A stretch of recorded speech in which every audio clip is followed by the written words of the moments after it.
We have now come to the most important agenda of the evening, that is the inaugural address of His Excellency Shivraj Patil, the Governor of Punjab.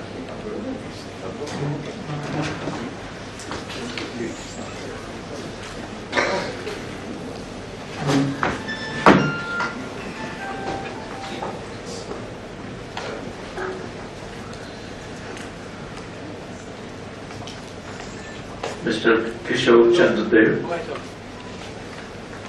Mr. Salman, Mr. Arun Shori, Mr. Surya Prakash, Mr.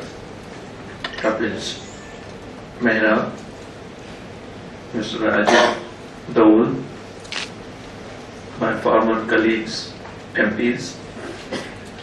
I see the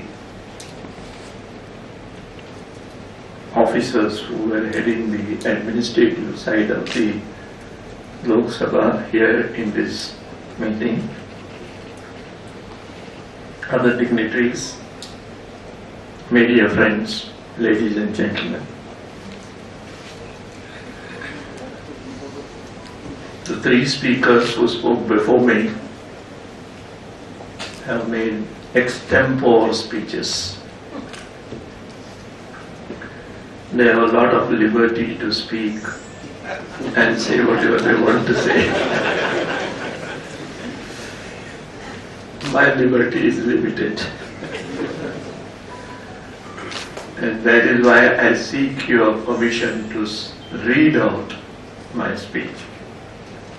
On some points which are made by previous speaker, I feel compelled to express my views also, which I could not have included in my written speech.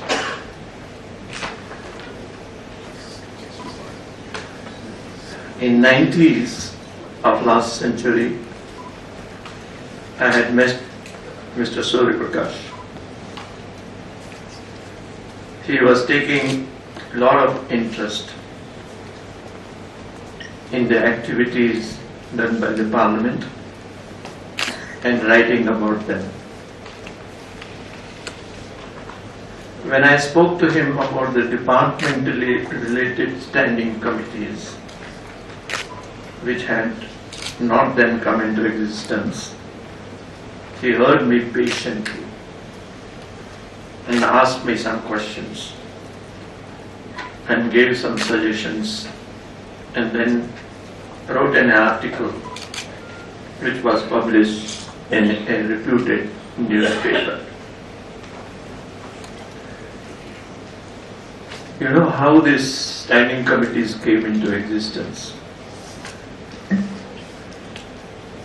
Mr. Kishore Chandradev has started his speech by referring to the standing committees. In the Parliament, before the session starts, the leaders of political parties are invited by the Speaker to discuss as to how they would conduct the business, as to how they will cooperate, and what would be the points on which there would be differences of opinion and how those points should be dealt with. In one of such meetings, former Prime Minister Mr. P.V. Narasimha Rao asked me, why should we not have the standing committees as other countries have in India also? And I looked at Mr. Advaniji, who was sitting by his side, and then Mr. Gupta also, who was the leader of the Communist Party, Subhnath Chatterjee, and many others also. And all of them in one voice said, yes, let us have that. So I asked them, if you ask me to have these committees started in the Parliament, I would get them started. But after I introduced this issue in the Parliament, with the rules and all those things. And if somebody asks me to withdraw the rules, I will not withdraw the rules. Please tell me before I introduce these rules in the Parliament.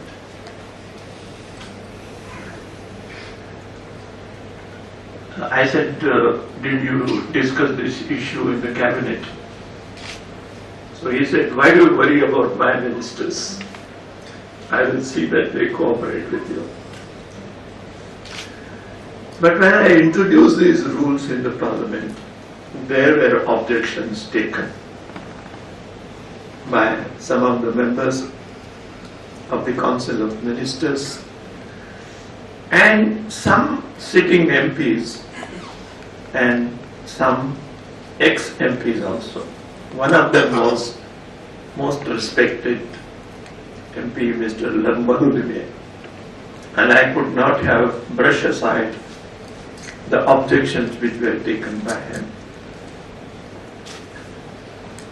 But when Mr. Surya Prakash wrote that article and it was published and it was read by the members of the Parliament and the members outside the Parliament also, I found that many of those who were objecting to the creation of those committees inclined to help the concept.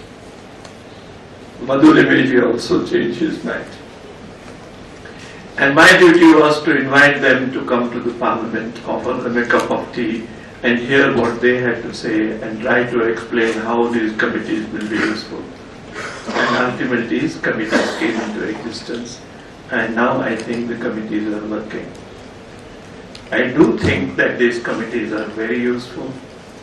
Before the committees came into existence, only the demands of only a few ministries, 2 or 3 or 4 ministries were examined in the Parliament, and the demands of the rest of the ministries were just guillotined and then passed without discussion.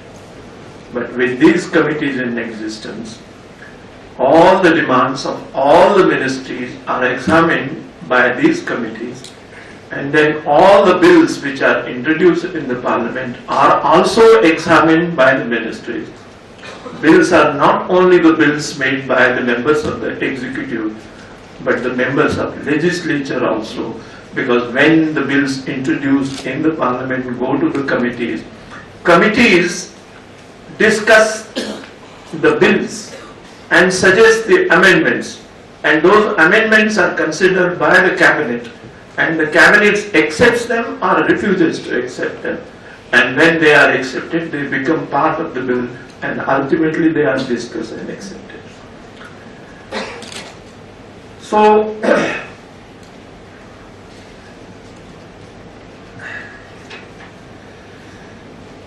that and what I have said today about Mr. Surya Prakash article, I have said many times. If he had not written the article, probably my job and the job of the Secretariat of the Parliament would have been difficult to get these committees. And that created a kind of understanding between him and me, and developed a sort of respect for his thinking.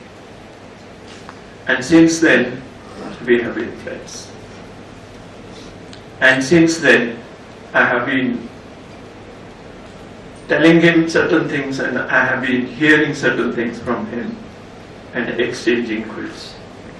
So this time, when he asked me to come here and inaugurate, I had said yes.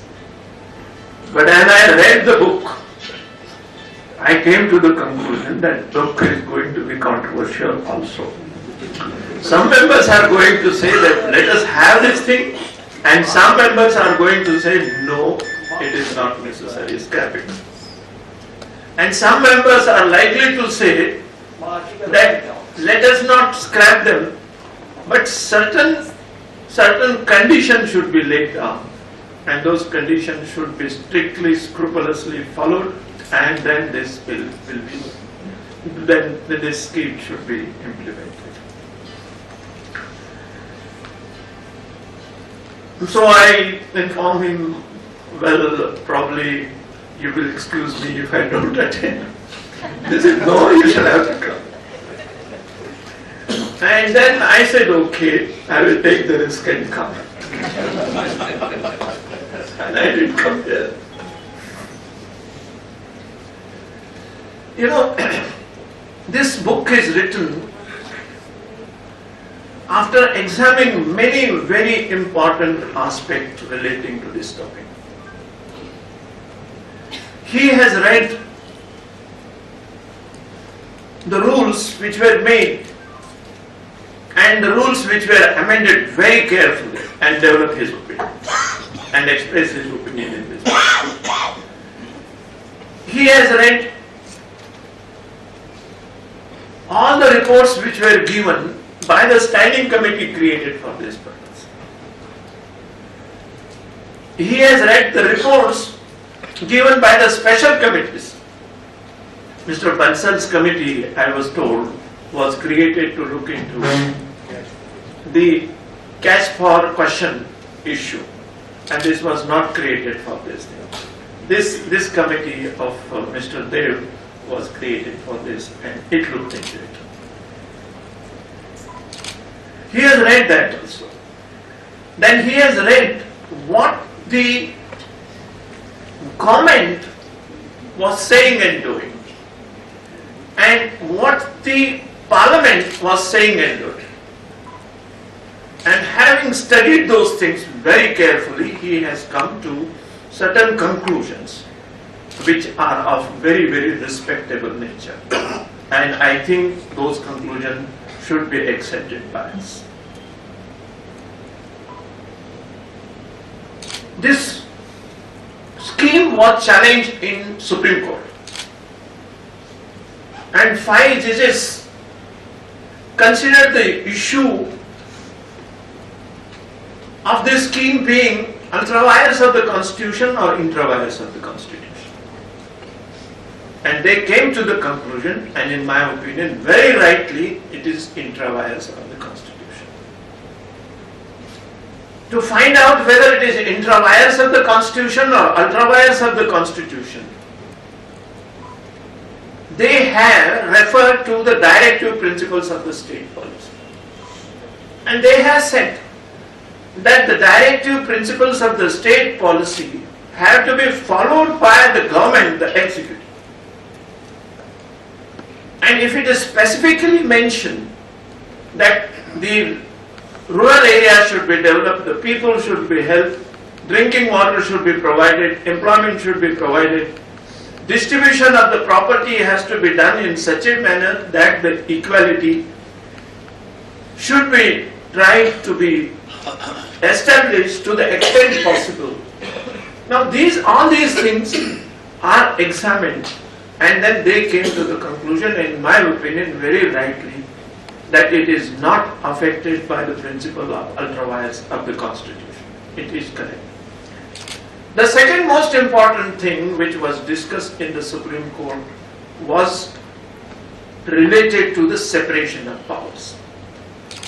Now these two important issues are considered not only in India but in many other countries also. One important issue is about the sovereignty of the country,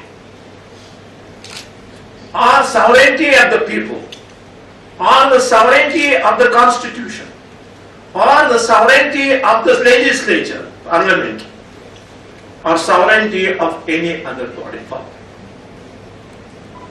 Now, this principle of sovereignty in Great Britain, in UK, who is sovereign? They say Parliament is sovereign. Parliament may not be able to change man into woman and woman into man, but they can do anything else. That is what they have been saying while studying the Constitution. Anything. They can do anything. There is no restriction put on them. And here in India there are many restrictions. Fundamental rights have not to be violated. The federal structure has to be kept in mind. The 3 lists have to be kept in mind. while exercising the right and the duty which is with the executive, to see that the three lists are properly kept in mind while making the laws or while executing the things. In India, Parliament is not sovereign. In India, definitely, executive is not sovereign, legislature is not sovereign, judiciary is not sovereign. They are the part of the organic whole, which is the entire country and the people as such. And that entire people and they are not sovereign. But some people started saying that the constitution is sovereign. But when it was brought to their notice that the constitution can be changed by the parliament and the state legislature, they said that the people are sovereign. And not anyone else is sovereign. The people can elect their representatives, and the elected representatives in the parliament, in the state, can amend the constitution, and the legislature, the executive and the judiciary have to act according to the provisions of the constitution, which may be not the same as it was at the initial stages, or which may be amended also. Now that is a concept of sovereignty. Now separation of power. UK, there is no question of separation of power. You have a parliament where the elected members are sitting and where the nominated members are members who have inherited the position in the House of Lords are also sitting. And they are the members of the legislature, members of the executive and members of the highest judiciary in the country. So the executive powers and the legislative powers and the judicial powers are there in the parliament. So the concept of separation of power is not accepted in UK. But in India, the concept of separation power is partly accepted, but not fully. Now we all know that a minister has to be a member of the legislature. If he is not a member of the legislature, within 6 months he has to get himself elected. It is a sine qua non for him to get himself elected to the parliament. Otherwise he cannot be a member of the executive. He has to go out. That means the legislative power and the judicial power.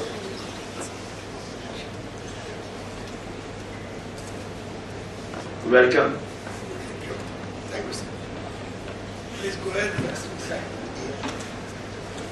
Now here, the separation of power between the executive and legislature is not complete.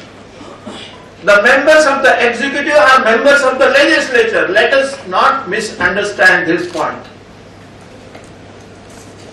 But members of the judiciary, they are not the members of the executive or members of the legislature. The judiciary is separate. So as far as the judiciary on one hand and the legislature and executive on the other hand, there is a separation of power. But as far as the executive and the legislature is concerned, there is no separation of power in our country. Let us understand this. And very rightly, the Supreme Court said that this principle of separation of power is not effective. Now if you go to America, the concept of separation of power is accepted and implemented in a different manner. But even in America, the concept of separation of power is not 100% separation of power. In America, the judges are elected by the Senate. In America, the legislature, the Senate and the House of Representatives can pass the laws. And those laws which are passed by them may not be accepted by the President of America. He may say that I am not going to implement these laws. And in recent times, we have seen the President of America not accepting and implementing some of the laws made by Senate and the representative. Now that is the position over there also. So there also, the minister shall not be the member of the Senate or the House of Representatives. If he is a member of the House of Representatives or Senate, he has to resign and then become the Secretary of the State, a minister over there. Now that kind of separation of power is there. Now let us understand, while discussing this issue of separation of power and the sovereignty of power, the government is an organic whole. It has certain duties to perform. In certain areas, the duties can be performed very well if there is a separation of power. But in certain cases, these duties cannot be properly performed if there is a complete separation of power and there is no understanding between the legislature, executive and the judiciary. Now that has to be clearly understood. This is the practical aspect of governance and polity, modern day polity in the world, not only in India. And if this is understood, this problem can be solved. And the Supreme Court was very right when the Supreme Court said that this problem does not arise. Supreme Court said that it is in the interest of the people that this scheme is made, and they said that this should continue. Now it is criticized that the issue of giving unequal power to the elected members arises. Now let us please understand, everything that is done by the government or the ruling party is an extra power given to the elected members of the parliament and the executive. You can't say that because you will get advantage if you accept certain kind of laws, certain kinds of principles. If you accept employment guarantee scheme, you will get the advantage, and so you should not have it. You can't say that. It's not possible. The same thing applies here. The member of the parliament gets the right to use this scheme because he is elected. And there is no distinction made between the members of belonging to the ruling party and members belonging to the opposition party. Members belonging to the ruling party and members belonging to the opposition party have the same kind of rights. There is no difference. Moreover, there are two stages through which it has to be passed. The first stage is the committee system. It goes to the committee expresses certain things. And the reports given by the committee can be examined to see whether the scheme is properly implemented or not. That is one thing. And the second is, there is a ministry. Fortunately for all of us, we all who are sitting here and who are likely to, Mr. Sangma is of course going to deliver his presidential speech. So Mr. Dev, Mr. Arun Shori, myself and Sangmaji also, we are all connected with these schemes. I am not the only person who is connected with this scheme. All of them are connected with it. As a speaker of the Lok Sabha, he had to visit. And Arun Shori, as a minister, he had to look into it. And while criticizing that the elected members, politicians do not behave properly, probably, I'm sorry, I have marked everything here. Now you have been little unkind to politicians.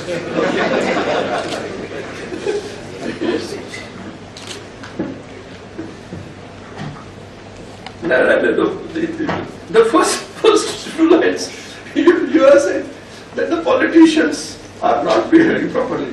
Mr. Arun was a politician, he was a minister. He was also a minister.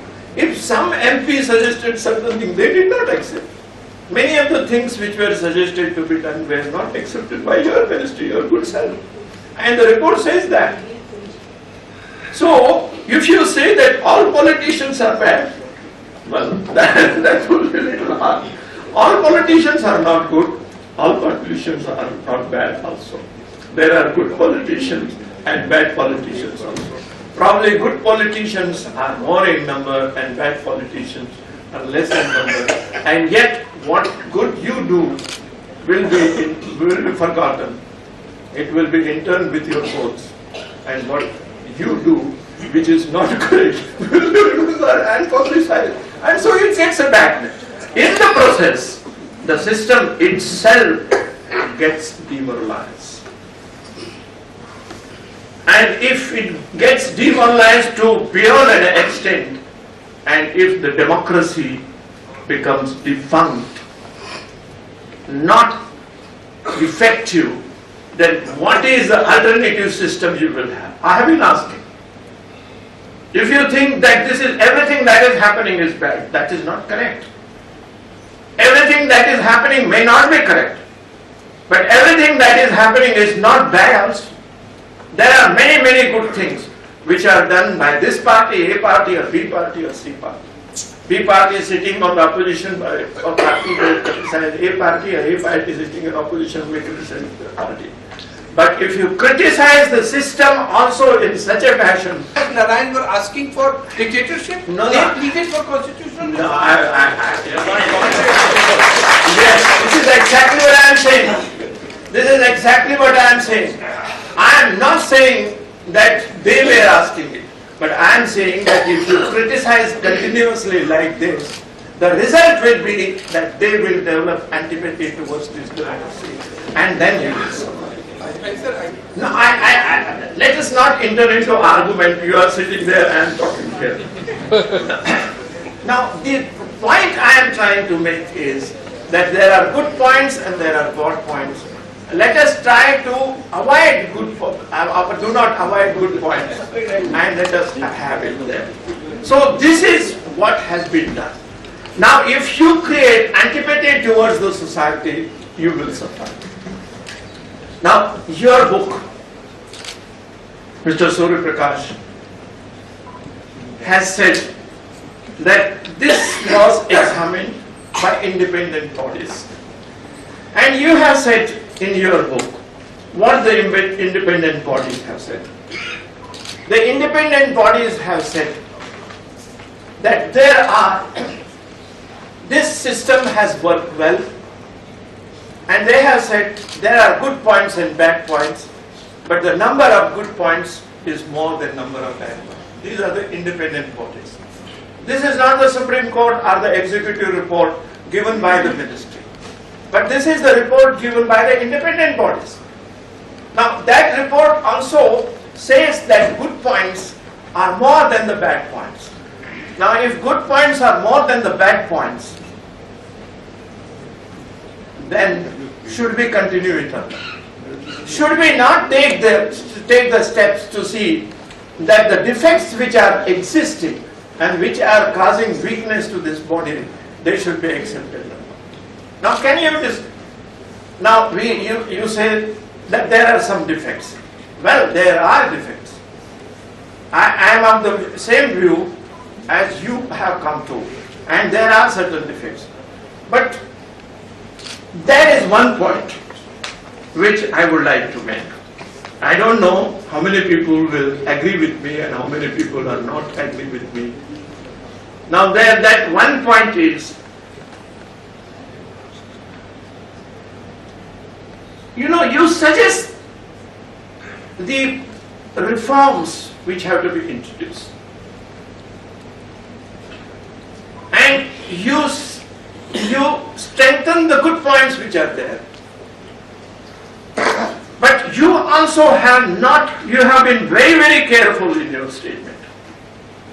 The last page, which was read by Arun Shivraj, I have underlined it here. What have you said? Therefore, if MPs lack the discipline to conform to the guidelines, MP lads must be scrapped. It is conditional statement. My statement is MP lads should not be scrapped, but the MP should be compelled and made to follow the discipline. Now you have also said in your book, MP lads therefore deserve only a qualified thumbs up. Qualified thumbs up. You are raising your thumb in favor of this scheme, but in a qualified manner. And I think that is a very, very correct assessment which you have given over here. You can't scrap everything.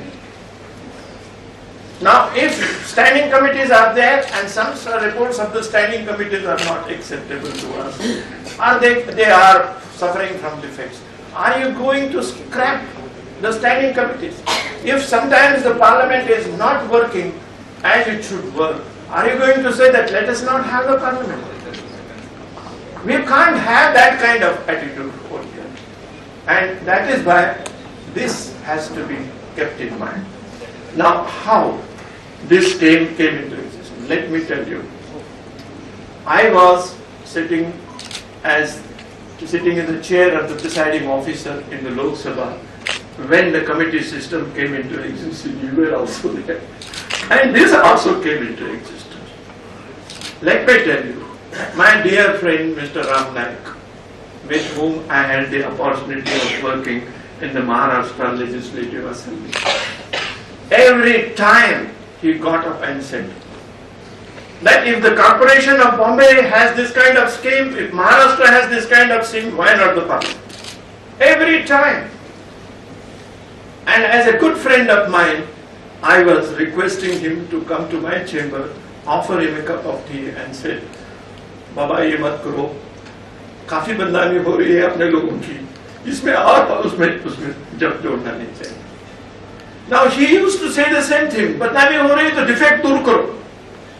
If there is something wrong in implementing the scheme, with the experience we had in the corporation and the Maharashtra Legislative Assembly, we will make this scheme into a scheme which will really be very useful. And all the time he was saying it. And I was of the impression, naturally the finance minister would not be very favorable to it because money has to be given. And he would say that 1,000 crore of rupees you are asking from me, I don't have that kind of money. But one day, Mr. P.V. Narasimha, when I was sitting in the chair, got up and said that we accept your proposal. And said, now it is for the speaker to see that this scheme is implemented. The ball was thrown at me. I was a little skeptical at the beginning. When it was thrown to me, I said, okay, I will do it. And what we did do it? I said that there shall be a list of the projects which will be prepared by the legislature, that is the Lok Sabha and the Rajya Sabha, and no project outside the list of the project which is given shall be accepted. One. Second, I wrote that rules, then got it examined by the law department and others, and then those rules were put on the floor of the house for the members to make the solution, and ultimately this is. The second point was that if the rules are there, that rules provided that the MP shall suggest which project should be taken up. But the MP shall not decide which agency will execute it. MP shall not give the tender to anybody. MP shall not give the money to anybody out of this amount of money. And I said that you shall have the right to go and examine the work, if work is being done in a proper manner or not. And you shall have a right to see that the collector who is there will be given this responsibility. I really sympathize with the life of the collectors.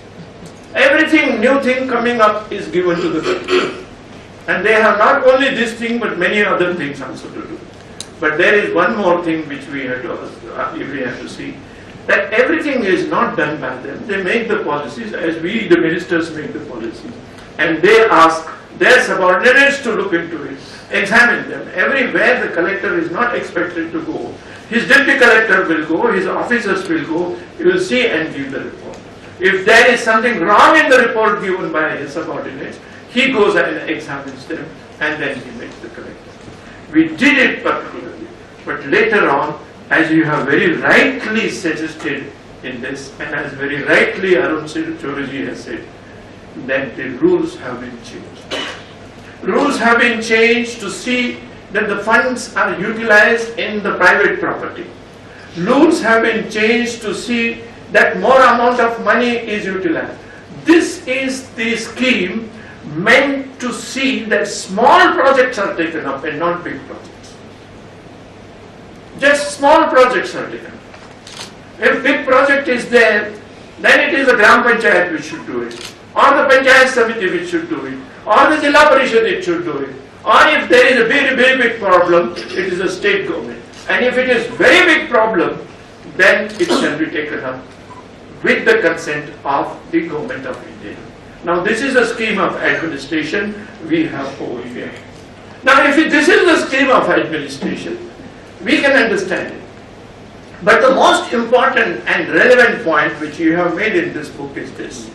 If you have raised the amount of money which is given to the MP from 1 crore to 2 crores and from 2 crores to 5 crores, please see that some administrative assistance is also given to the collector. So that the estimates done for doing something in a project are done in a proper manner, and then there are some people to help him, especially for this purpose, and so do it. I accept that principle. It is very, very relevant of this. Now this is a suggestion which will make it very good. But let me tell you that this scheme has many good points and many bad points also. But the bad points are not as many as good points are there. But number of bad points is also very good, and which you have very rightly pointed out in this.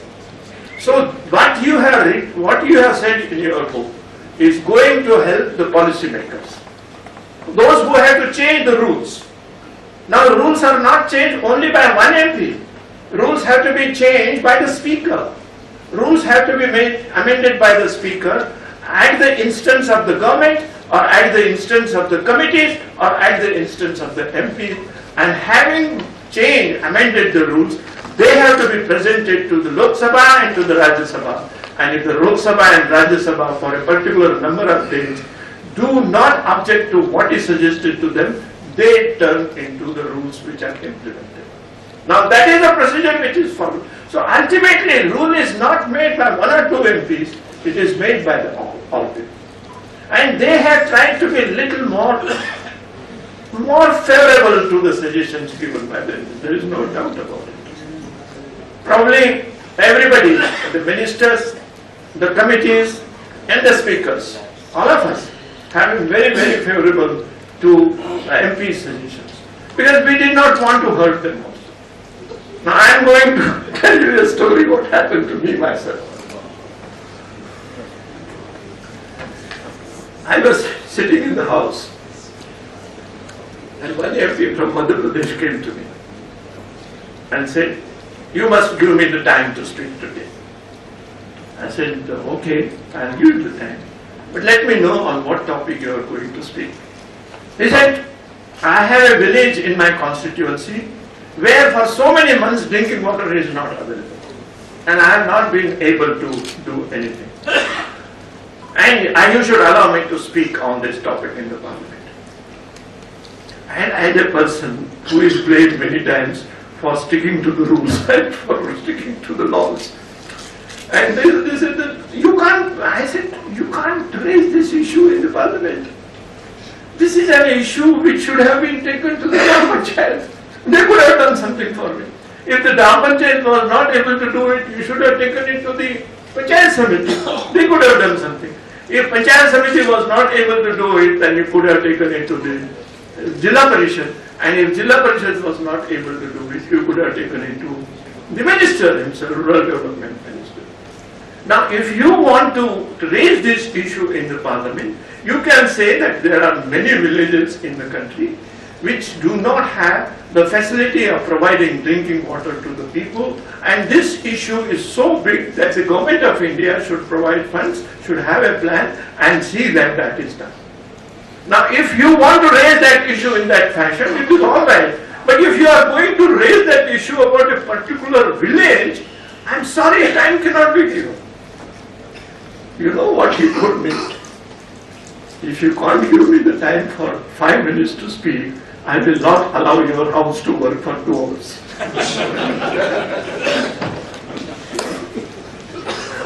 I said, what will you do? I said, I will take off my clothes and sit in the bed and not allow the house to work. I said, are you sure that you will take only 5 minutes to speak? He said, not more than 2 minutes, not even 5 minutes. I said, time is given, you come to the house and speak. And he did speak. I allowed him to speak. I went against the rules there. And I went against the rule and allowed him to speak, and nothing happened.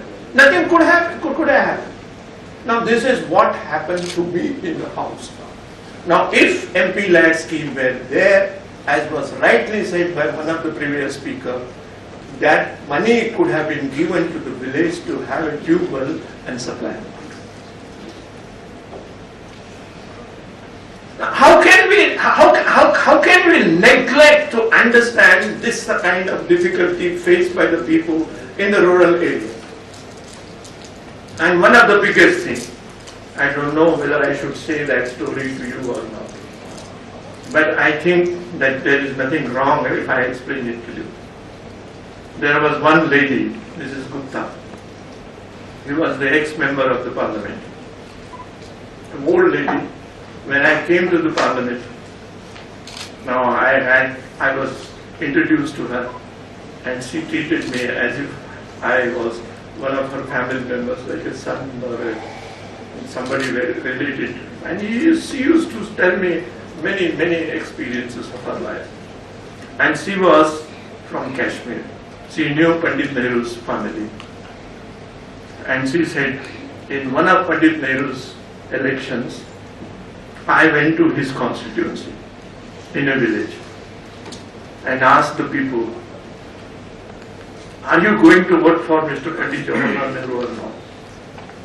They said, why should we tell you whether we are going to vote for him or not?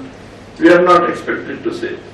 Now what is the difficulty? He is after all Prime Minister, he is likely to get elected and you have been voting for him. So why do you think that this time also we are going to vote for him? I said, he is your Prime Minister, you have been voting and I think you will vote this time also. No, we are not going to vote. I said, why? ये देखो रास्ता दुरुस्त नहीं हो रहा है. यही बात चल जो हमारे देव साहब को दुरुस्त नहीं हो रहा है. हम क्यों देंगे? प्राइम मिनिस्टर होंगे, हम क्यों देंगे प्राइम मिनिस्टर को? And then they said, okay, he is after all Prime Minister, he will do something. And with his orders, your village will have good roads, drinking water and other facilities. Please vote for him. Then they were going to vote for him. All of them said, okay, if you promise this thing to us, as we did last time, this time also we will do it. And this lady says that I and with others who had gone there, we went to Pandit Jawaharlal Nehru and told him what had happened in that village. And Pandit Ji became very angry with them. He said, who had asked you to go to my constituency? Why did you go there? Why did you ask this question to them? They were not expected to talk to you. And why did you promise that this will be done? Why? I help the people in the country.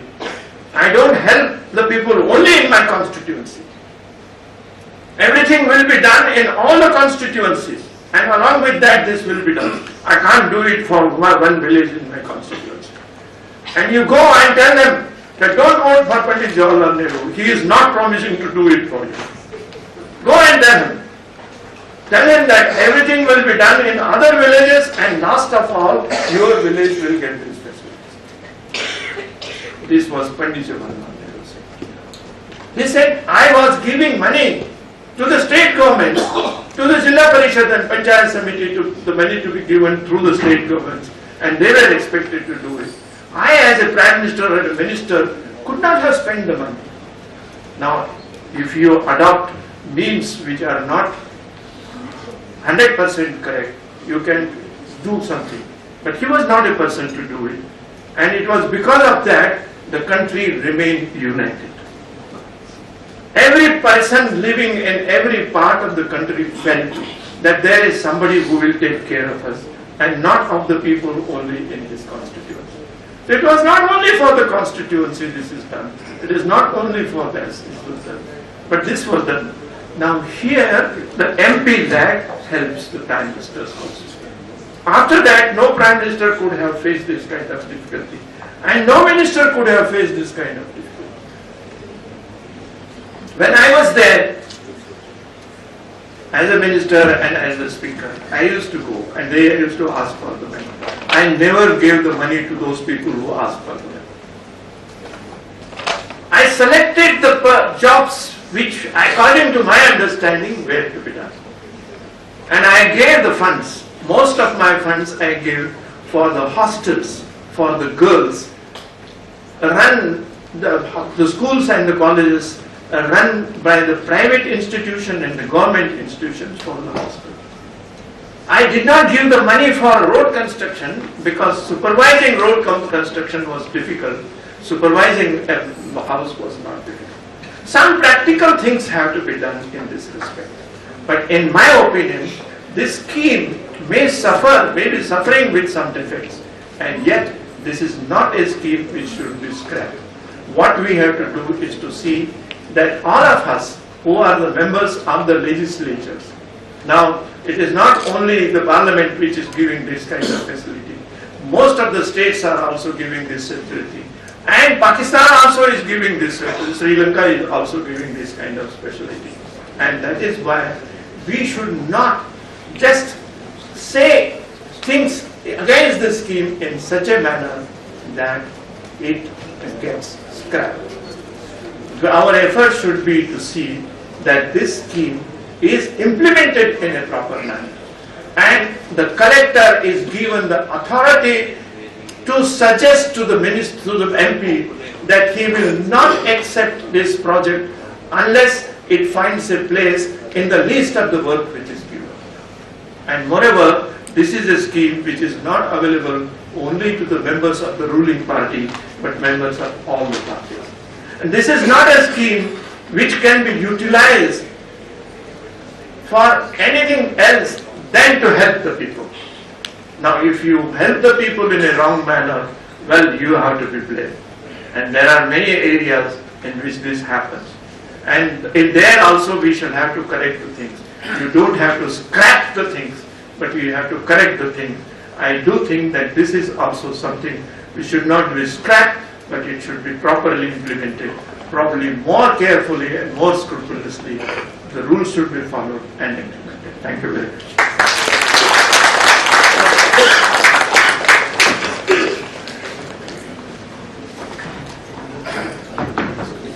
Thank you very much, Your Excellency. Before you appreciate.